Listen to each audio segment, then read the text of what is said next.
Hello guys, welcome to the channel Concept of Laws. Today we start the topic Law of Tort, Discharge of Tortious Liability. First of all हम जान लेते हैं कि टॉर्शियस liability क्या होती है। As a law student जैसे कि आप जानते ही होंगे, टॉर्शियस लाइबिलिटी तब अराइज होती है अगर कहीं पर ब्रीच ऑफ ड्यूटी हो जो कि लॉ के द्वारा फिक्स होती है। जैसे कि अगर कोई एक पर्सन है, उसकी जो ड्यूटी है टुवर्ड्स अनदर पर्सन जो कि लॉ ने फिक्स की है, लॉ ने हमारे सोसाइटी में इंट्रोड्यूस की है, वो अगर वो ब्रीच करता है, ब्रीच ऑफ ड्यूटी अगर वहाँ पर होती है तो टॉर्शियस लाइबिलिटी अराइज होती है। इसमें जो विक्टिम होता है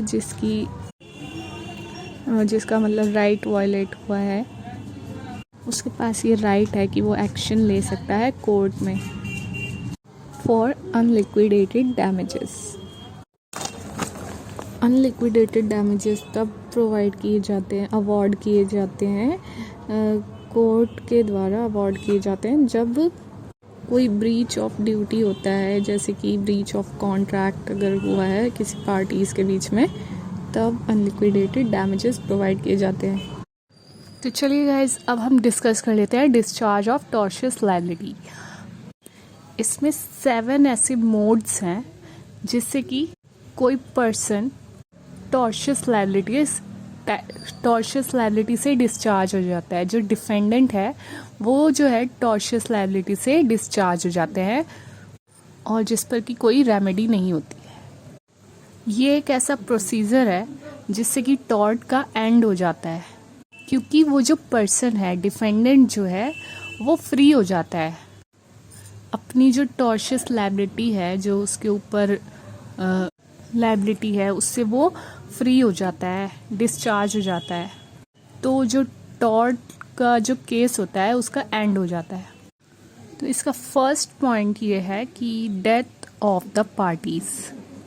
इसमें एक मैक्सिम है, एक्शियो पर्सोनलिस मॉरिटर कम पर्सोना, जो कि ये कहता है कि अगर कोई पर्सन मर जाता है, उसके साथ ही उसका जो पर्सनल राइट ऑफ एक्शन है वो भी एक्सपायर हो जाता है। अगर उस पर्सन की एग्जिस्टेंस ही नहीं रहेगी तो फिर उसके जो राइट्स हैं वो भी एग्जिस्ट नहीं करते हैं, वो भी उस पर्सन की डेथ के साथ एक्सपायर हो जाएंगे। तो इसमें ये कहा गया है जो पर्सन जो कि टॉर्ट कमिट करता है और जो पर्सन जिसके अगेंस्ट टॉर्ट कमिट हुआ है वो अगर मर जाता है तो उसका जो पर्सनल राइट है क्लेम डैमेज क्लेम करने का, वो भी उसके साथ साथ ख़त्म हो जाता है। इस मैक्सिम के 2 सिनेरियोज हैं। First, death of the person who was the victim of the tort. जो टॉर्ट में विक्टिम होता है, जो कि पेटिशनर होता है, अगर वो मर जाता है तो जो प्लेंटिफ है, वही जो प्लेंटिफ है अगर कोर्ट में सूट फाइल करता है और फिर वो मर जाता है, तभी उसका जो पर्सनल राइट है, राइट ऑफ एक्शन, वो भी उसके साथ साथ ख़त्म हो जाता है। इंडिया में कुछ ऐसे लॉज हैं जो कि इस प्रिंसिपल के एग्जाम्पशंस प्रोवाइड करते हैं, जैसे कि लीगल रिप्रेजेंटेटिव सूट्स एक्ट 1885।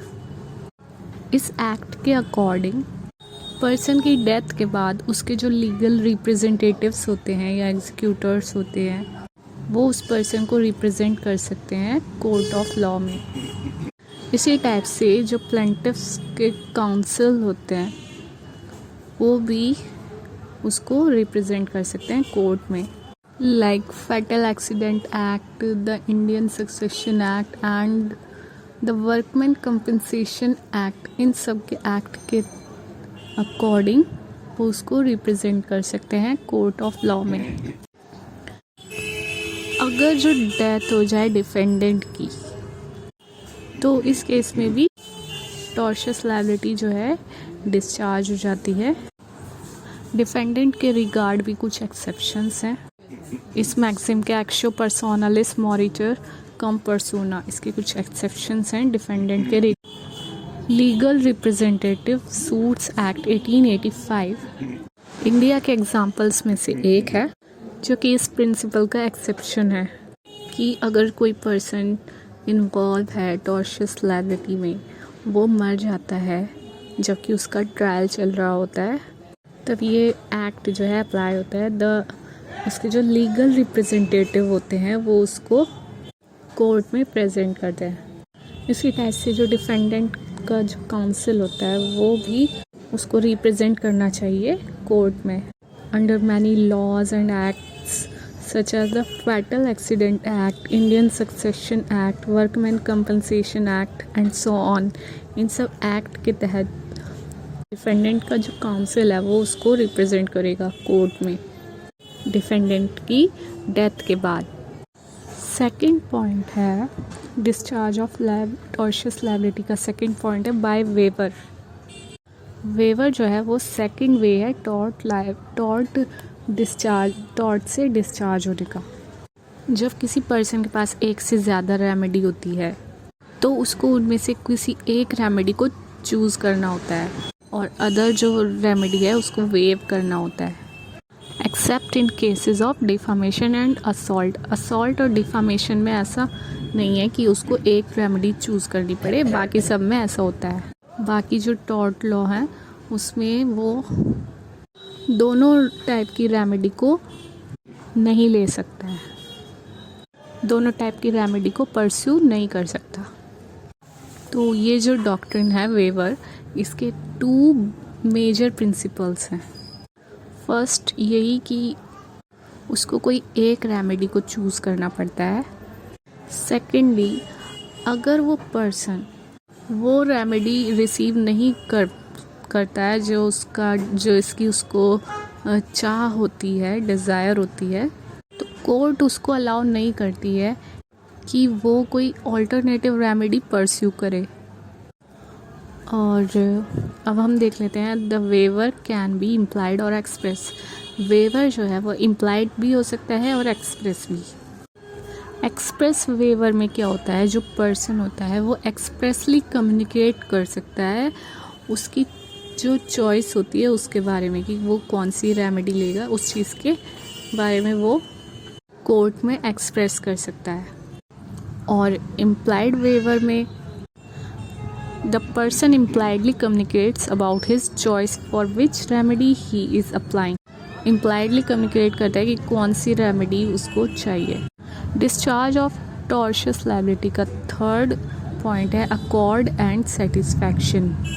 इसमें दोनों जो पार्टीज़ होती हैं, प्लेंटिफ और डिफेंडेंट, वो दोनों उन दोनों के बीच में एक एग्रीमेंट होता है और उसमें वो अपना जो इशू है उसको सेटल करते हैं।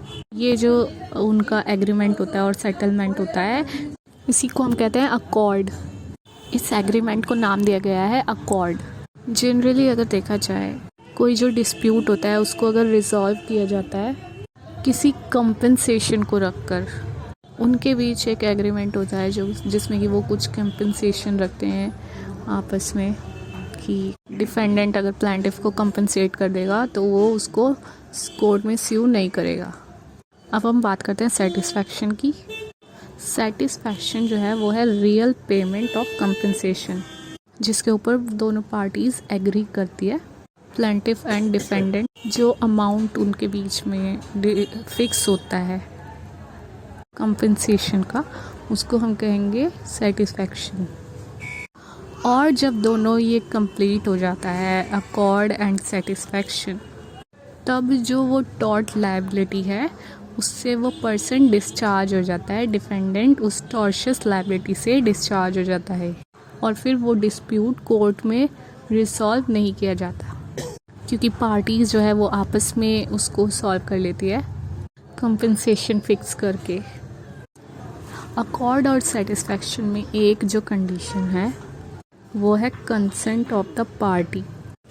Consent of the party should be free. Parties का जो कंसेंट होना चाहिए वो फ्री होना चाहिए, बिना किसी फ्रॉड के, कोएर्शन नहीं होना चाहिए और अनड्यू इन्फ्लुएंस, ये सब उसमें नहीं होना चाहिए, तभी वो वैलिड कंसेंट माना जाएगा। टॉर्ट डिस्चार्ज का फोर्थ पॉइंट है रिलीज। रिलीज जो है वो राइट टू टेक एक्शन के रोक देने से रेफ़र करता है। मतलब कि जब वो पर्सन चूज़ करता है कि टॉर्ट से वो फ्री हो जाता है। यहाँ पे उस पर्सन की बात हो रही है जो टॉर्ट में विक्टिम है, जो कि प्लेंटिफ है, जिसने सूट फाइल किया है।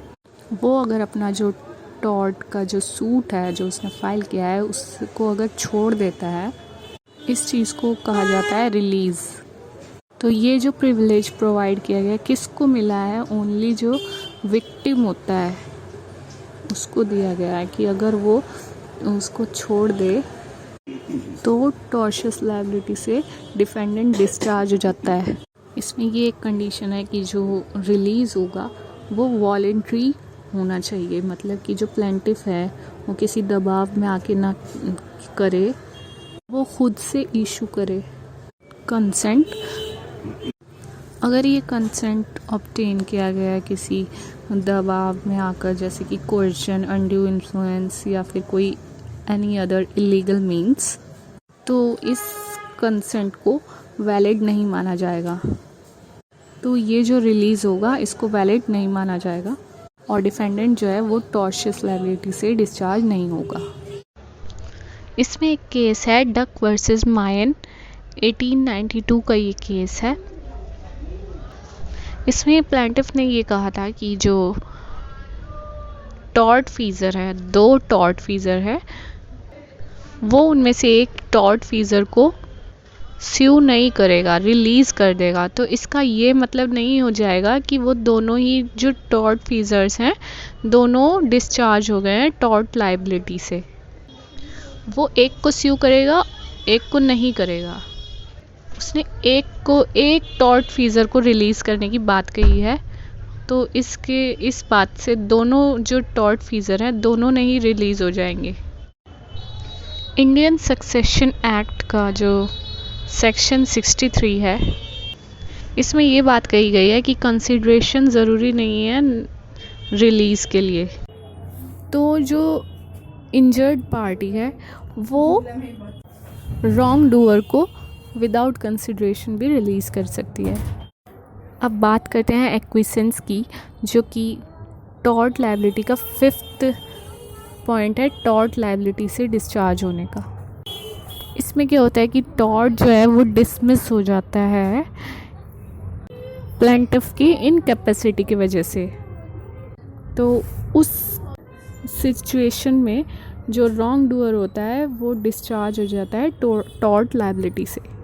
प्लेंटिफ की इनकैपेसिटी की बात अगर की जाए तो जैसे कि lack of time to attend court, अगर प्लेंटिफ के पास टाइम नहीं होता कोर्ट में आने का, प्रेजेंट होने का, या फिर लैक ऑफ फंड्स टू पे द कोर्ट फीस, उसके पास पैसे की कमी हो जाती है जो कि वो कोर्ट फीस पे नहीं कर पाता है किसी वजह से, या फिर एनी अदर डिसेबिलिटी, कोई और जो भी डिसेबिलिटी अगर उसके वजह से वो प्लेंटिफ इनकेपेबल होता है, तो उस सिचुएशन में जो रॉन्ग डूअर है वो टॉर्ट लायबिलिटी से डिस्चार्ज हो जाता है, फ्री हो जाता है।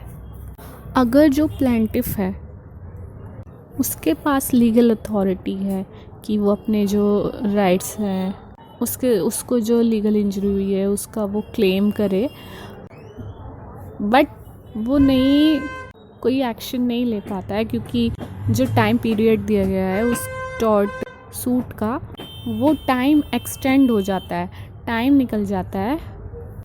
तो उस सिचुएशन में भी जो रॉन्ग डूअर है वो डिस्चार्ज हो जाता है टॉर्ट लायबिलिटी से। 6th पॉइंट हम देख लेते हैं। 6th पॉइंट है जजमेंट। रॉन्ग डूअर अपनी जो टॉर्शियस लायबिलिटी है उससे डिस्चार्ज हो जाता है जब कोर्ट कोई अपना जजमेंट उस इशू पर सुनाती है और वो रॉन्ग डूअर के फेवर में आता है। और अगर कोई रॉन्ग डूअर डिस्चार्ज हो जाता है अपनी टॉर्शियस लायबिलिटी से कोर्ट के जजमेंट के थ्रू, उसके कोर्ट में जो डिसीज़न आता है, तो फिर से सेम चीज़ के लिए आप अपील नहीं कर सकते हैं, आप सूट फाइल नहीं कर सकते हैं, फॉर द सेम इशू। ये जो प्रिंसिपल है, ये जो टेक्निक है, ये चीज़ है रेस जुडिकाटा, जो एक मैक्सिम है, लीगल मैक्सिम है रेस जुडिकाटा। वो इसी चीज़ के ऊपर बात करता है कि अगर किसी सूट का कोई डिसीज़न आ जाता है, कोई जजमेंट आ जाता है, तो आप उस चीज़ के लिए दोबारा से कोर्ट में जाकर उस चीज़ को के लिए सूट फाइल नहीं कर सकते हैं। और अगर कोई पेटिशन फाइल की गई है सेम पर्सन के थ्रू, उसी पर्सन ने कोई सूट फाइल किया है जिसका कि पहले डिसीज़न आ चुका है, उसी बंदे ने दोबारा से कोई जो सूट है फाइल किया है, बट वो डिफरेंट रेमेडी के लिए है और वो डिफरेंट इशू के ऊपर है, सेम चीज़ पर वो नहीं है, देन ये जो पिटीशन है ये अप्रूव की जाएगी। और यहाँ पर जहाँ की रेस जुडिकाटा अप्लाई हुआ है, यहाँ पर एक मैक्सिम, लीगल मैक्सिम और हम इंक्लूड कर सकते हैं, interest रिपब्लिकाe ut sit finis litium, which means that it concerns the state that there should be end of lawsuit। किसी भी लॉ सूट का एंड होना चाहिए। ये नहीं है कि उसकी जजमेंट आ गई है और आप बार बार उसी पर सूट फाइल कर रहे हैं और उसी पर ट्रायल चल रहा है, ऐसा नहीं होना चाहिए। और नेक्स्ट जो मैक्सिम हम यूज़ कर सकते हैं वो है नेमो डेप्ट बिस वेक्सारी प्रो ईडियम कॉजा। इसका मतलब ये है none should be twice harassed for the same cause. 7th point है स्टैट्यूट्स ऑफ लिमिटेशन। लिमिटेशंस की वजह से भी टॉर्ट जो है डिसमिस हो जाता है, जैसे कि जब रिक्वायर्ड टाइम लिमिट जो है फाइल करने की सूट को, वो एक्सपायर अगर हो जाती है तो इस सिचुएशन में टॉर्ट डिसमिस हो जाता है और जो प्लेंटिफ है उसका कोई राइट नहीं रह जाता है कोई एक्शन लेने का।